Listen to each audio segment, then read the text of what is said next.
ओम शांति। आज प्यारे मीठे बाबा की मुरली मंथन की डेट है 12 अक्टूबर 2024। तो आज है विजयदशमी, दशहरा। तो सबको विजयदशमी की बहुत बहुत बधाई। आइए विजयदशमी का हम आध्यात्मिक रहस्य समझ लेते हैं। कहते हैं ना, भारत आध्यात्म प्रधान देश है। यहाँ आध्यात्मिक उन्नति की काफी सारी मिसालें हैं। नहीं तो चलिए, 9 दिन हमने दुर्गा पूजा किया। ठीक है, माता के गीत गाए, माता की आरती की, भोग चढ़ाया, हर तरह से उनकी पूजा आराधना की। लेकिन 10वें दिन हम किसका इंतजार करते हैं? रावण के जलने और मरने की खुशियां मनाई जाती है। वास्तव में किसी के मरने पर तो मातम मनाते हैं ना, लेकिन रावण के जलने मरने की खुशियां क्यों मनाते हैं? और ये भी देखा गया है कि पुतला हमेशा दुश्मन का जलाया जाता है। तो रावण हमारा वो दुश्मन है जो हमारे भीतर है। और रावण के 10 सिर दिखाते हैं ना, तो ये 10 सिर हैं 10 विकारों के प्रतीक। काम, क्रोध, लोभ, मोह, अहंकार, ईर्ष्या, राग, द्वेष, हट, छल और आलस्य। ये है रावण के असली गुण। और नवरात्रि मनाने का उद्देश्य ही है कि जब हम अपने जीवन में आध्यात्मिकता, ज्ञान, पवित्रता को अपनाते हैं, तभी हमारे भीतर का वो रावण मारा जाता है। इस पर पौराणिक कथा भी है ना, कि जब तक सीता माँ लक्ष्मण रेखा के अंदर थी तब तक वो सेफ थी।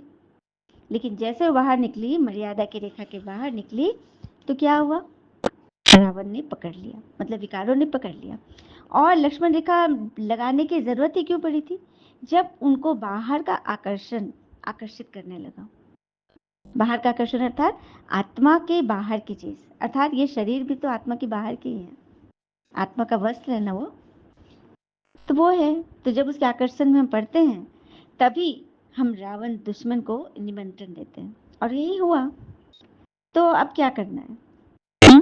अपने जीवन में ये 9 दिन अर्थात इसको हम नव जीवन के रूप में बदल लेंगे। 9 दिन जैसे दुर्गा जी की हमने पूजा आराधना की, पवित्रता को धारण किया, हाँ, खान पान सब में हमने सात्विकता लाई। उसी तरह से यदि हम अपने जीवन में सात्विकता को ले आए, आध्यात्मिकता को ले आए, तो हमारा जीवन सिर्फ 9 दिन का नहीं रहेगा, हमारा जीवन हर दिन नव जीवन बन जाएगा।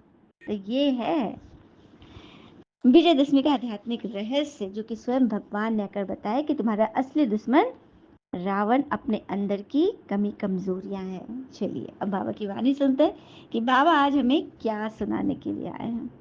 बाबा कह रहे, मीठे बच्चे, बाबा खिवैया बनाया है तुम सबकी नैया को विषय सागर से निकाल क्षीर सागर में ले जाने। अभी तुमको इस पार से उस पार जाना है। बाबा खिवैया बनाया है तुम सबकी नैया को विषय सागर से निकाल क्षीर सागर में ले जा रहे हैं। विषय सागर अर्थात क्षीर सागर अर्थात दूध की, घी की, मिश्री की नदी, अर्थात सुख, शांति, आनंद, पवित्रता की हमारा जीवन। वहां पे भगवान हमें ले जा रहे हैं, जो कि स्वर्ग है। तो जाना है ना सबको, इस पार से उस पार। प्रश्न है, तुम बच्चे हरेक का पाठ देखते हुए किसकी भी निंदा नहीं कर सकते हो, क्यों? बाबा कह रहे, तुम बच्चे हरेक का पाठ देखते हुए किसकी भी निंदा नहीं कर सकते हो, क्यों? क्योंकि तुम जानते हो यह अनादि बना बनाया ड्रामा है। इसमें हर एक एक्टर अपना अपना पार्ट बजा रहे हैं, किसी का भी दोष नहीं है। यह भक्ति मार्ग भी फिर से पास होना है, इसमें जरा भी चेंज हो नहीं सकती, क्योंकि फिल्म जो है ना ऑलरेडी क्रिएटेड है, तैयार है। उसमें बीच में जो जो रोल फिट है उसको आप वापस से आप ठीक नहीं कर सकते। वो उसमें मतलब डला हुआ है। आपको सिर्फ क्या करना, परफॉर्म करना है, क्योंकि आप ड्रामा के एक्टर हो, डायरेक्टर नहीं है। वो सारा कुछ पहले से नूंद है। तो किसी ने कुछ बोला, टोका, सबका अपना पार्ट प्ले कर रहे हो, और उसमें समझना है, कह रहे वाह कितना बढ़िया पार्ट प्ले कर रहा है, कितना बढ़िया से मुझे टोकता है, कितना बढ़िया से मुझे बोलता है। हाँ, ये जब आ जाएगी ना, तो इसी को कहते हैं सच्चा ज्ञान। क्योंकि ये चीज तो रील तो पास होना ही होना है, इसमें जरा भी चेंज नहीं हो सकता। तो किसकी निंदा क्यों करें? और कहते हैं निंदक वो हमारा जो हमें बिन साबुन पानी के क्या कर देता है, पवित्र कर देता है, धो देता है। ठीक है, अंदर के हमारे अंदर जो हमको नहीं दिखाई दे रहा है वो उसको दिखता है, और वो बोल बोल के आपको एकदम साफ कर देता है। तो इस तरह से आपका कल्याण ही आपका टीचर ही हुआ ना। दूसरा प्रश्न, किन दो शब्दों में सारे चक्र का ज्ञान समाया हुआ है? आज और कल। कल हम सतयुग में थे, आज 84 जन्मों का चक्र लगाकर नरक में पहुंच गए, कल फिर स्वर्ग में जाएंगे। तो दो ही शब्दों का तो पूरा खेला है, सारा सृष्टि चक्र दो ही में, आज और कल। कल हम कहाँ थे? सतयुग में थे, आदि में, फिर 84 जन्मों का चक्र लगाकर भी नरक में पहुंच गए, कल फिर आएंगे, सतयुग में जाएंगे, है ना? यही तो कहानी है, पूरा रहस्य है। और कहते हैं ना, सब्र में वो ताकत होती है जो सताने वालों की बुनियाद तक हिला देता है। तो सब्र रखिए, वो कल आने वाला है, ठीक है? लेकिन उसके लिए तैयारी करते रहिए। ओम शांति। अब बच्चे सामने बैठे हैं, जहाँ से आते हैं वहाँ अपने सेंटर्स पर जब रखते हैं तो वहाँ ऐसे नहीं समझेंगे कि हम ऊंचे तो ऊंचे बाबा के पास सम्मुख बैठे हैं। वही हमारे टीचर भी है, वही हमारे नैया को पार लगाने वाला नाविक भी है, जिसको ही हम गुरु कहते हैं। या तुम समझते हो हम सम्मुख बैठे हैं ना, हमको इस विषय सागर से निकाल क्षीर सागर में बाबा ले जा रहे हैं। देखिए, मन का ही विषय सागर होता है, मन का ही कीचड़ होता है, और मन का ही गुलाब होता है। अब हमको किधर जाना है? अगर कीचड़ में जाएंगे तो गंदे हो जाएंगे, और फूल के पास जाएंगे, बगीचे में जाएंगे तो खुशबूदार हो जाएंगे। किधर जाना है? जब ले जाने के लिए भगवान आए फिर भी हम नहीं चले तो बाबा क्या करें?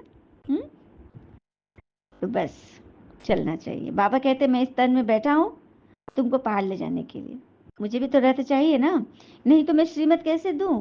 अभी तुम बच्चों को निश्चय है, बाबा हमारा बाबा भी है, टीचर भी है, पार ले जाने वाला खिवैया भी है। अभी हम आत्माएं अपने घर शांति धाम में जाने वाली हैं, वह बाबा हमको रास्ता बता रहे हैं। वहाँ सेंटर्स पर बैठने और यहाँ सम्मुख बैठने में रात दिन का फर्क है, सुना? सेंटर्स पर बैठते हो और यहाँ सम्मुख, मधुबन की बात कर रहे हैं, मधुबन में हम भगवान के सामने बैठे हैं ना, तो रात दिन का फर्क है।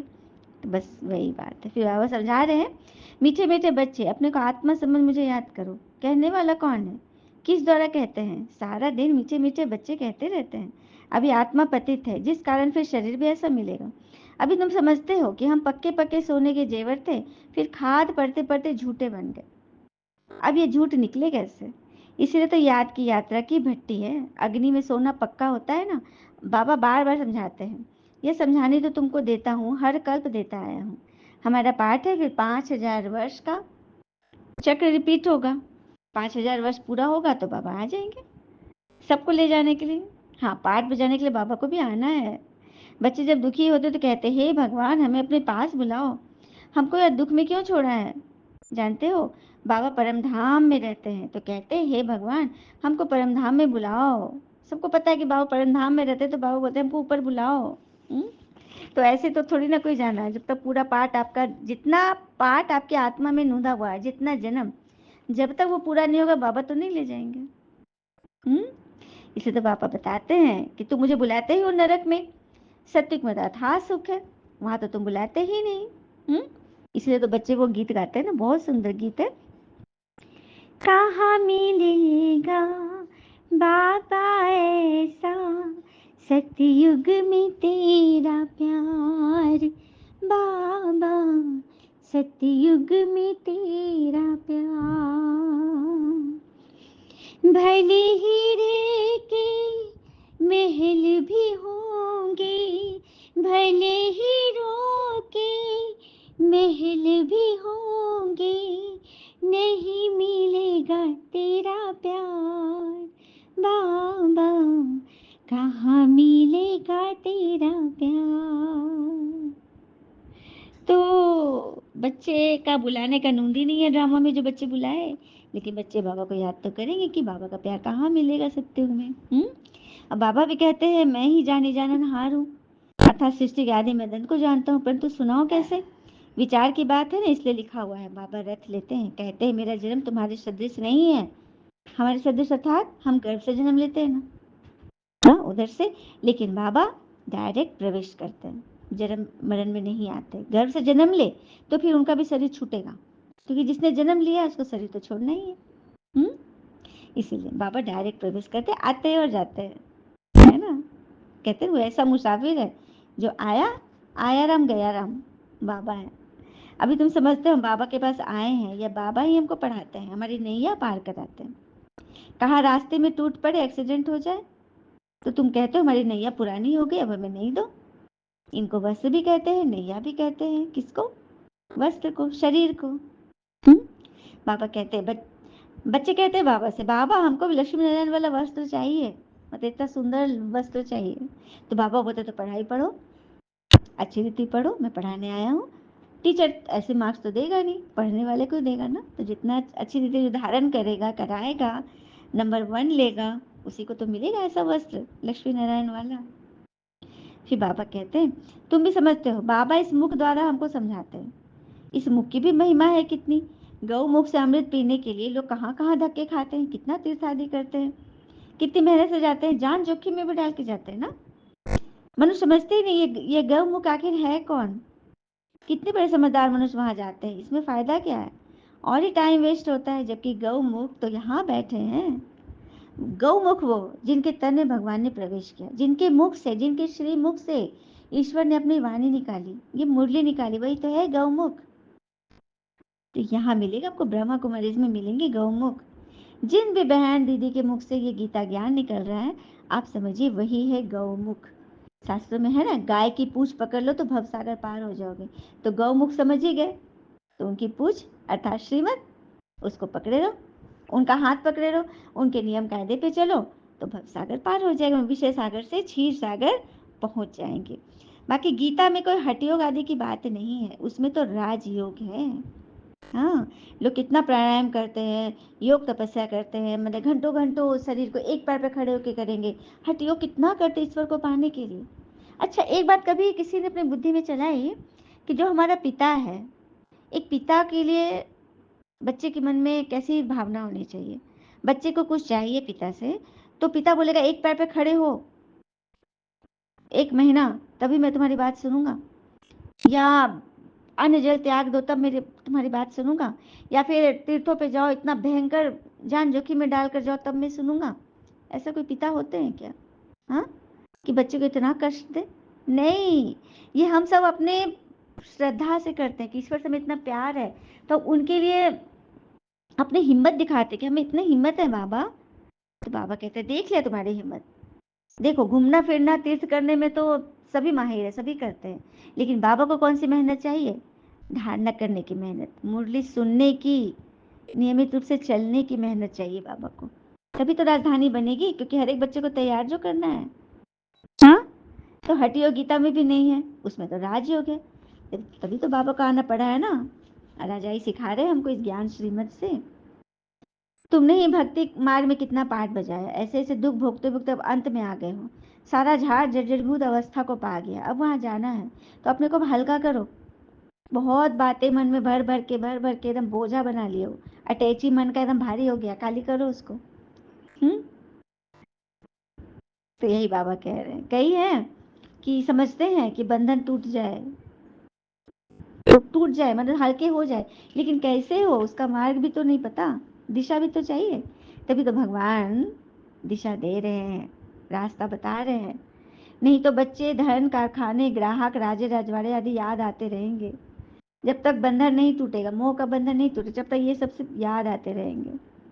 हम्म। तो कर्म योगी बनो, सब कुछ करो, सब कुछ याद करो, सब कुछ लेके चलो सबको, लेकिन अपने घर और राजधानी को याद करते रहो, शांति धाम सुख धाम को याद करते रहो, तभी बेड़ा पार होगा। अच्छा, मीठे मीठे बच्चों प्रति भगवान की नमस्ते, हम बच्चों के भी प्यारे बाबा को नमस्ते। धारणा के लिए मुख्य सार, पहले पॉइंट, अब ये झाड़ पुराना जर्जरीभूत हो गया है, आत्मा को वापस घर जाना है, इसलिए अपने को सब बंधनों से मुक्त कर हल्का बना लो। यहाँ का सब कुछ बुद्धि से भूल जाना है।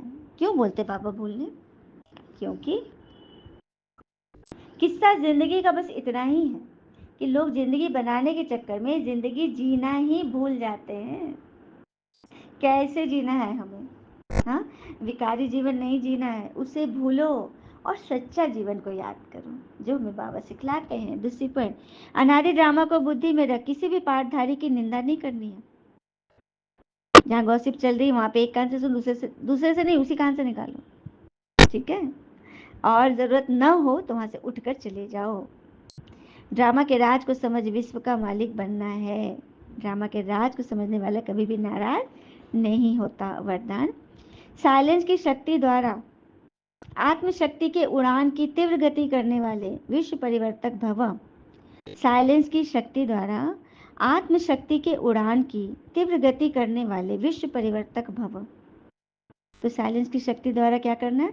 आत्मशक्ति की उड़ान, अपनी आत्मा को इतना पतंग जैसा ऊपर उड़ा दो, एकदम हवा में, है ना। तो ऐसे तीव्र गति करने विश्व परिवर्तक बनते हैं। अब कैसे उड़ाना है देखते हैं। तो साइंस के साधनों की रफ्तार को साइंस द्वारा कट भी कर सकते हो। साइंस के साधनों की रफ्तार को साइंस द्वारा कट भी कर सकते हो, पकड़ भी सकते हो, लेकिन आत्मा की गति को अभी तक न कोई पकड़ सका है न पकड़ सकता है। रॉकेट को तो पकड़ सकते हैं, उसके फ्यूल कितना है उसको माप सकते हैं, लेकिन आत्मा के फ्यूल की मैपिंग है? कर सकते हैं, नाप सकते हैं इसको? कोई नहीं पकड़ सकता, क्योंकि वो दिखते ही नहीं है, तो पकड़ेंगे कैसे? इसमें साइंस अपने को फेल समझती है आत्मा को देखने में। हाँ, कैसे साइंस का इक्विपमेंट लगाकर, कैमरा में लगा करके एक लाश के पास क्या उसकी आत्मा निकलेगी, हम पिक्चर कैच करेंगे, स्क्रीनशॉट लेंगे, लेकिन शीशा चनक गया, कोई देख नहीं सका। तो जहाँ साइंस फेल है वहाँ साइलेंस की शक्ति से ही चाहो तो जीत सकते हो। साइलेंस की शक्ति में वो शक्ति है। और साइंस किसकी देन है पता है? साइलेंस की तो देन है। कोई भी आविष्कारक जब शांति में गया तभी तो वो आविष्कार कर पाया। हलचल में कुछ हो सकता है क्या? तो साइंस भी साइलेंस की ही देन है। तो आत्मशक्ति की उड़ान तीव्र गति से करो। एक बात अभी बताना चाहता हूँ, अमेरिका एक रिसर्च कर रहा है कि जितने भी वेव्स है, जो भी हम बोलते हैं ना, वो आकाश में तरंगों में वो फैली हुई है, वो विलुप्त नहीं होती है, वो विचरते रहती है हमारे बोल। तो वो लोग ये खोज रहे हैं कि रावण जो जोर से अट्ठास लगाता था ना, उसके वाइब्रेशन भी हवा में है, वातावरण में, वो उनको कैच करने की कोशिश कर रहे हैं। और यहाँ तक कि हमारे ऋषि महात्मा जो हनुमान चालीसा और गायत्री मंत्र आदि जो बड़े बड़े महामंत्र लिखे हैं, उनके भी वेव्स को लोग, तरंगों को लोग रिसर्च कर रहे हैं। और उस समय जबकि कोई नापने का यंत्र नहीं, कोई इक्विपमेंट नहीं, कुछ भी नहीं, लेकिन हनुमान चालीसा में हमारे यहाँ से यहाँ तक का, पूरे अंतरिक्ष तक का उसमें नाप दिया गया है। तो कैसे नाप लिए? किसने बताया? वहाँ साइंस तो नहीं था। तो साइलेंस से ऋषि महात्मा साइलेंस में जा कर के सब कुछ समझ के पूरे अंतरिक्ष का वो लोग विचरण कर लेते थे, क्योंकि ईश्वर उनकी मदद करते थे। योग की शक्ति से ये लोग सब कुछ करते थे। तो ये है तीव्र गति की उड़ान भरना, आत्मशक्ति को जगाना, और इसी शक्ति से स्व परिवर्तन, चाहे किसी भी वृत्ति का परिवर्तन, वायुमंडल का परिवर्तन कर विश्व परिवर्तक बन सकते हो। तीव्रता की निशानी है सोचा और हुआ। सोचो और हुआ, क्योंकि आपने उस पर तत्परता से काम किया तो वो काम हो गया। स्लोगन, शिक्षा दाता के साथ रहमदिल बन सहयोगी बनो। शिक्षा दाता के साथ रहमदिल बन सहयोगी बनो। तो जो आपको सिखा रहे हैं, जो समझाते हैं, जो जिसने आपको भगवान का परिचय दिया, जिसने आपको कदम कदम पर रोक के टोक के आपको समझा रहे हैं, उसका सम्मान करो और उसके प्रति रहमदिल बनो कि उसके भी संस्कार है, उसका भी परिवेश है, वो भी घर परिवार में है, तो कुछ बातें हो गई। रहमदिल बनो, क्षमा करो और आगे बढ़ो। ठीक है? अच्छा, ओम शांति। शुक्र मीठे बाबा, बाबा के प्यारे प्यारे बच्चे। और कहते हैं ना, अहंकार उसी को होता है जिसे बिना मेहनत के सब मिल जाता है। मेहनत से सुख प्राप्त करने वाला व्यक्ति दूसरों के मेहनत की कदर करता है। ओम शांति। शुक्रिया बाबा, शुक्रिया बच्चे।